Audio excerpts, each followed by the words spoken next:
Toliko o prometu, zdaj pa na permakulturo, ki je bila razvita kot odziv na ekološko in ekonomsko krizo v 70-ih letih z namenom, da ponudi nov model razvoja, ki temelji na razumevanju in dogajanju v naravi. Kaj permakultura je, kaj se njena načela in kako živeti po njih, bomo spregovorili z Primožem Turnškom, predsednikom Društva za permakulturo Slovenije.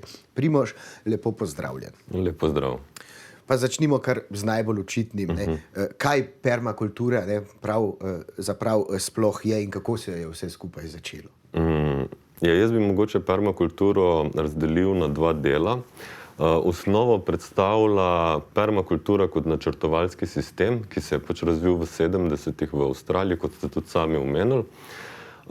In bistvo je, kako bi temu rekel, da mi razumemo vse vire in omejitve okolja okoli nas in v skladu s tem poskušamo načrtovati sisteme, človeške sisteme, ki služijo nam, na način, s katerim bodo podpirali naše potrebe, se pravi potrebe ljudi, ki jih uporabljajo in hkrati varovale, bojo te sistemi varovali oziroma tudi upoštevali potrebe narave oziroma okolja, v katerega so umeščeni.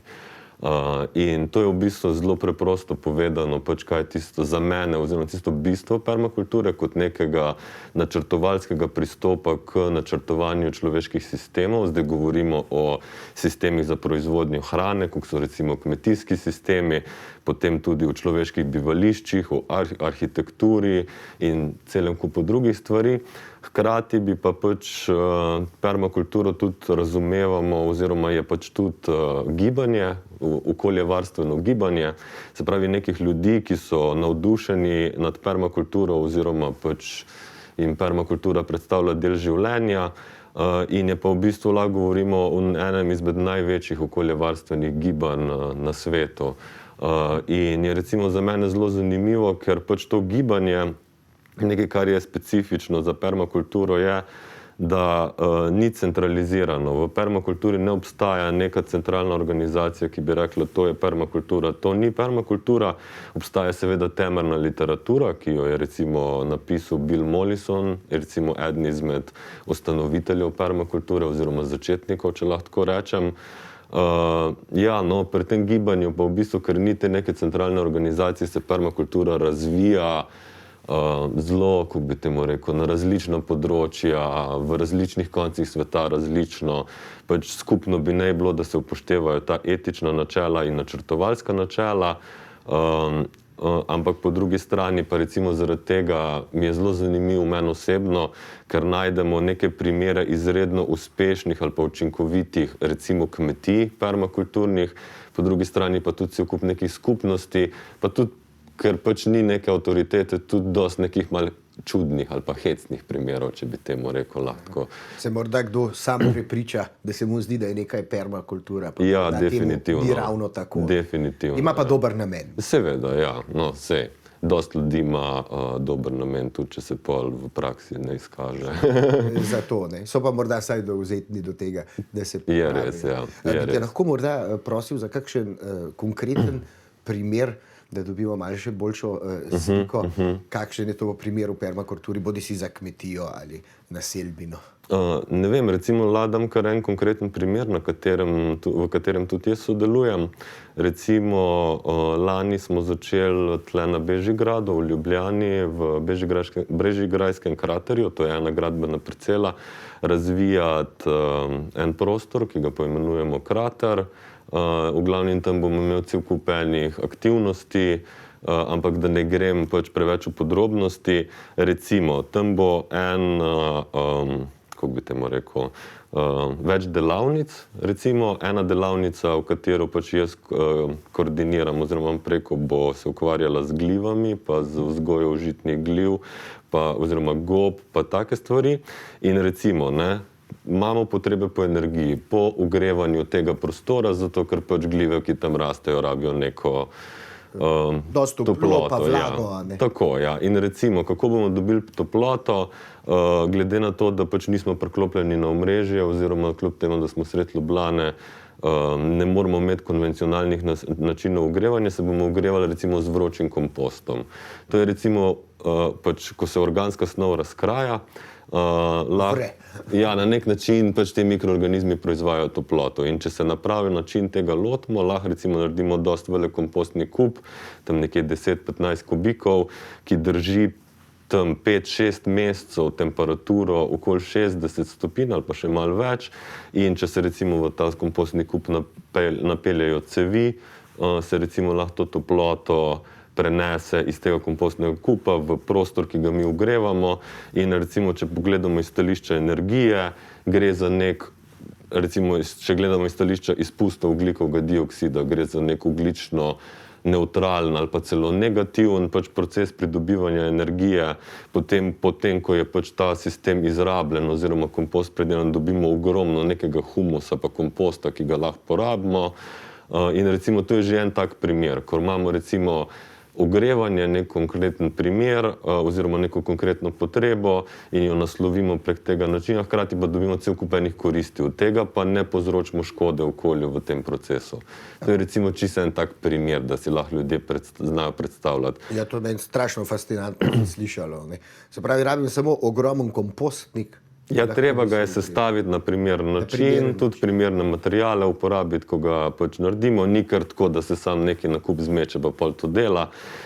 Ampak ja, v končni fazi se pa to da narediti. Po drugi strani pa tudi, ne vem, ta kontejner bo še imel zeleno streho, zato da, ne vem, poskrbimo za opraševalce, da dobijo še recimo divji organizmi nek dodaten habitat, pa pol recimo, ne vem, še ena taka stvar, ki se mi zdi, da zna biti dostikrat, kako bi temu rekel, malo kontroverzna, recimo pač na tem prostoru bomo imeli kompostni WC. In recimo kompostni WC je ena izmed takih stvari, kjer pač je vsaj za mene dober primer, kjer lahko pol opazujemo, na kak način snovi krožijo v okolju, pa kam grejo, pa se tudi recimo to primerjamo z sistemom, ki ga pač uporabljamo v vsakdanjem življenju, ki recimo z odplakovanjem pač človeških iztrebkov vsakič ponucamo oziroma porabimo vsaj 10 litrov pitne vode, recimo v nekem takem sistemu, kakor je v kompostni WC, kjer ga je spet treba narediti na pravi način, še vseeno pač gre za delno nevarne odpadke, lahko imamo opravke s kakimi patogenimi organizmi in podobnem, zato se pač je treba se tega lotiti preudarno pa na nek strokoven način, ampak hkrati pa spet varčujemo z vodo, na koncu dobimo kompost, ki ga lahko pač uporabimo za neke druge namene, ne bremenimo okolja, ni porabe energije oziroma je manjša poraba energije in cel kup enih, če gledamo iz stališča okolja, boljših pristopov, če temu manj okoljsko... Zelo nizek ogljični odtis. Tako, ja, tako. Ne, to, tisti, ki bi res radi imeli ne, tako zeleno hišo, ne, Ja, brez kompostnega WC-ja, ne bo šlo. Skoraj, ja, skoraj. Primož, kaj pa permakultura v vrtnarjenju? Ne? Veliko ljudi sliši permakultura, morda to najprej poveže z vrtnarjenjem. Malo čas nama je še ostalo pred oglasi, pa če samo načneva temu. Ja, zdaj, če gledam, jaz osebno, če gledam iz stališča permakulturnega načrtovanja, bi rekel, da permakulturnega vrta ni oziroma ne obstaja. Je pa pač to produkt, ko pač z uporabo permakulturnega načrtovanja pridemo do vrta, ki je pač prilagojen našim potrebam, pa potrebam okolja, v kjer ga je umeščen. In tukaj pol takoj pride do celega kupa nekih tehnik, kakor je recimo vrt brez prekopavanja, uporaba zastirke, komposta, premišljene zasaditve rastlin, ne samo zelenjave, ampak mogoče kakšne grmovnice, tudi kakšne rastline za opraševalce, potem tukaj je velik dejavnik voda, na kak način jo zbiramo, na kak način jo porabljamo, pol recimo tudi prek tehnik, koliko te uporaba zastirke, tudi zmanjšujemo pač uporabo vode oziroma so tla se počasneje sušijo. Tako da ja, hkrati pa upoštevamo tudi te procese, ki se dogajajo v naravi, recimo, da pač z uporabo komposta, z uporabo zastirke, z zasaditvami in podobnem, pač tudi spodbujamo recimo življenje v tleh, povečujemo količino organske snovi v tleh, na nek način spodbujamo rodovitnost tal na dolgi rok. Zdaj, če bi imela več časa, bi šla tudi v primerjavo z nekim konvencionalnim kmetijstvom, pa pogledala, kje so tiste kako bi temu rekel, napake ali pa težave konvencionalnega kmetijstva v primerjavi z nekimi bolj, temu se recimo danes postaja čedalje bolj popularen izraz, regenerativni pristopi, kjer v bistvu mi prek naših dejavnosti, ki jih izvajamo, pa ne bojo kmetijske ali pa kakršnekoli druge, želimo v bistvu okolje ne samo, da ga ohranjamo, kot recimo v ekološkem kmetijstvu, ampak da ga v bistvu poskušamo popraviti. Zato, ko danes smo na točki, kjer ne bo dovolj, da sam recimo človek ostavi svoje dejavnosti, kar se itak zgleda nemogoče, ampak v bistvu bi mogli iti korak dlje, ampak pač to škodo, ki smo jo mi povzročili, začeti aktivno naslavljati in tudi v končni fazi reševati oziroma popravljati. Ja. Tako je. Ja, res je, mnogo kaj bomo morali še kot družba storiti, da bomo svet spet obnovili na nek način. Primož, o permakulturi bova še govorila, prej pa na hitro v oglase. Dobrodošli nazaj v naši družbi z Primožem Turnškom, predsednikom Društva za permakulturo Slovenije. Se pogovarjava o permakulturi. Govorila sva že veliko o vrtnarjenju, o poljedelstvu, kako se permakultura lahko vidi in uporablja. Kaj pa permakultura v skupnosti? Kako jo tukaj razumemo? Spet permakulturo lahko recimo razumemo kot skupnostno upravljanje z viri, neke skupnosti ljudi, ki pač uporablja. Recimo kot permakultura je zelo prisotna v ekovaseh. Ekovasi so recimo ekološka naselja ljudi, ki pač želijo živeti na nek ekološki, pa tudi bolj skupnosten način, in jih je cel kup primerov po svetu. So združeni v mrežo, ki se je reče Global Eco Village Network, in potem ima recimo tudi vsaka država ali pa recimo obstaja tudi Global Eco Village Network Europe. In v glavnem je v bistvu cel kup enih primerov ekoloških naselij, kjer pač permakulturo uporabljajo potem spet pri načrtovanju takih naselij, pri pridobivanju virov, kot so hrana, energija, voda in podobno, recimo kako ravnajo z odpadki in podobno. Potem pa recimo še ena stvar, ki se je razvila iz permakulture, je tranzicijsko gibanje, ki se je začelo v Angliji, v angleščini Transition Movement, ki se pa v bistvu bolj ukvarja z mesti. In se v bistvu tranzicijsko, tukaj govorimo o tranziciji iz nekega klasičnega sodobnega mesta, kot ga poznamo zdaj, v neko ekološko okolje, bolj sprejemljivo, tudi stališče skupnosti bolj povezano, bolj upravljano strani prebivalcev, pač mesto. Se pravi, govorimo o ekološki tranziciji mest v pač nek malo bolj okolju. Permakultura je vse ostalo kot egoistična.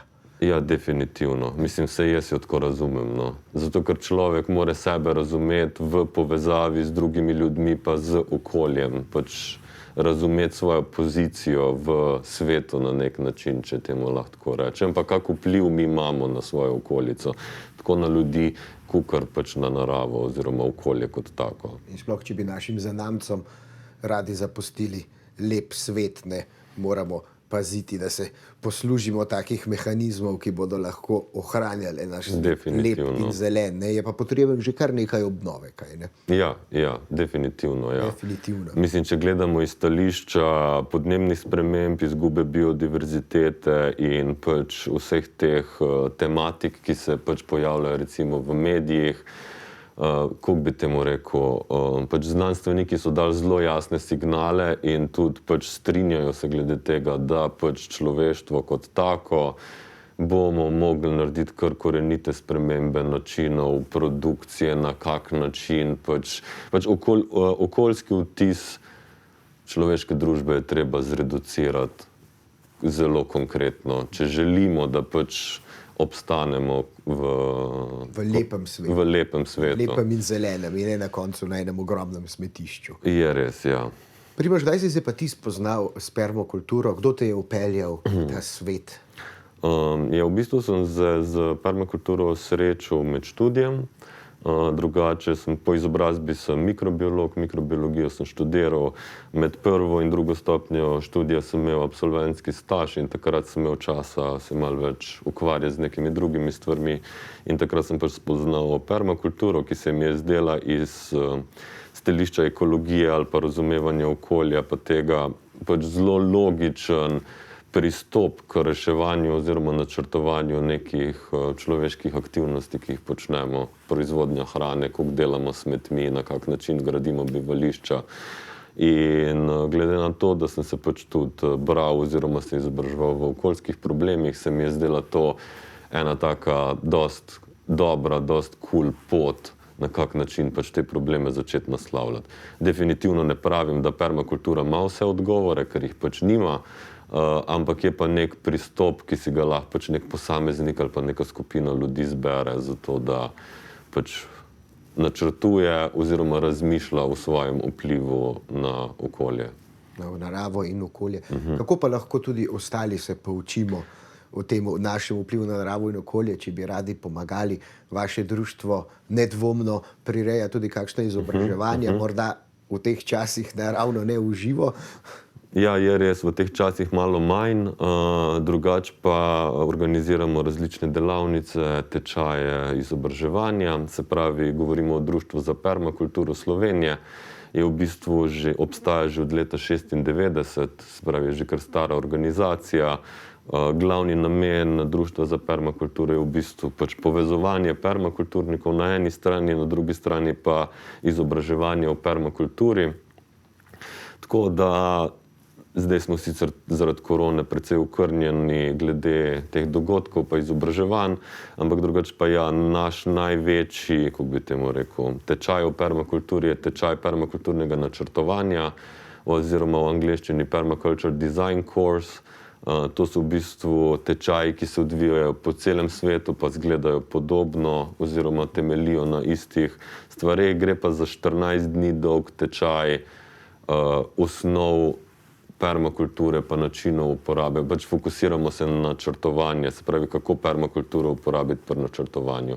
In gre za kar intenziven tečaj, ker to je 2 tedna v bistvu skupaj, pač 2 tedna traja in ja, no, za mene je to taka neka osnovna šola permakulture.